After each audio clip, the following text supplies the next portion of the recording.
देश में दशहरा आने वाला है। देश में जगह जगह रावण दहन होगा। युद्ध में रावण की मृत्यु के साथ ही जब राम की जीत होती है तो उस दिन ही हिंदू धर्म में जीत की इस खुशी दशहरा त्योहार के जरिए जाहिर की जाती है। रावण के परिवार में दो लोग सीता के अपहरण और युद्ध के खिलाफ थे। वो थे भाई विभीषण और पटरानी मंदोदरी। दोनों बिल्कुल युद्ध नहीं चाहते थे और लगातार रावण को सीता को सम्मान पूर्वक राम को लौटा देने के पक्ष में थे, लेकिन ऐसा नहीं हुआ। लड़ाई हुई, उसमें रावण मारा गया। इसके बाद राम ने लंका का राजपाट रावण के छोटे भाई विभीषण को सौंप दिया। लेकिन क्या आपको मालूम है कि रावण की पत्नी मंदोदरी का क्या हुआ?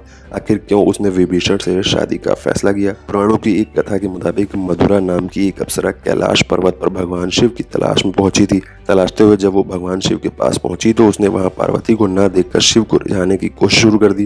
जब कुछ समय बाद वहां पार्वती पहुंची तो उन्होंने मधुरा के शरीर पर शिव की भस्म देखी और फिर वो क्रोधित हो गईं। पार्वती ने मधुरा को श्राप दिया कि 12 साल तक वो मेढक बनी रहेंगी और कुएं में उसका वास होगा। मधुरा को अपनी गलती की कीमत चुकानी पड़ी। जिस समय ये सारी घटनाएं घट रही थी उसी समय कैलाश पर असुर राजा मायासुर अपनी पत्नी के साथ तपस्या कर रहे थे। दोनों एक बेटी की कामना के लिए तपस्या कर रहे थे। 12 सालों तक दोनों तप करते रहे। इधर मधुरा के श्राप का जब अंत हुआ तो वो कुएं में ही रोने लगी। सौभाग्य से असुर राज और उनकी पत्नी दोनों कुएं के नजदीक ही तपस्या में लीन थे। जब उन्होंने रोने की आवाज सुनी तो कुएं के पास गए। वहां उन्हें मधुरा दिखी जिसने पूरी कहानी सुनाई। असुर राज ने तपस्या छोड़कर मधुरा को ही अपनी बेटी मान लिया।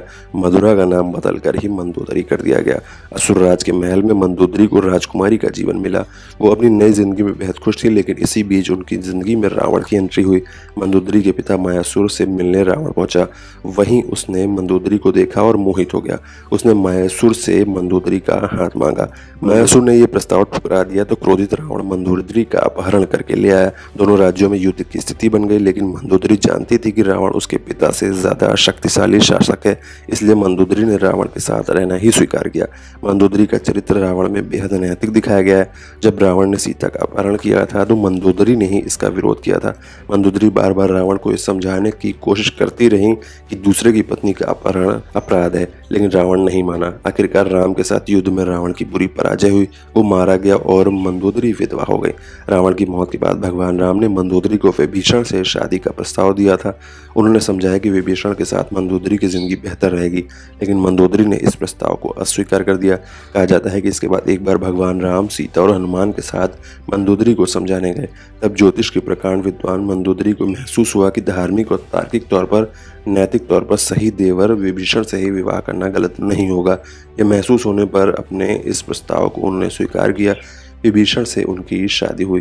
हालांकि रावण की मृत्यु के बाद मंदोदरी के बारे में वाल्मीकि की रामायण ज्यादा कुछ नहीं कहती है, लेकिन रामायण के दूसरे वर्जन में जरूर इस बारे में काफी कुछ कहा गया है। विभीषण भी पहले शादी के लिए तैयार नहीं थे। रावण के मरने के बाद जब मंदोदरी विधवा हो जाती हैं तब भगवान राम विभीषण को सलाह देते हैं कि उसे अपनी भाभी से विवाह कर लेना चाहिए।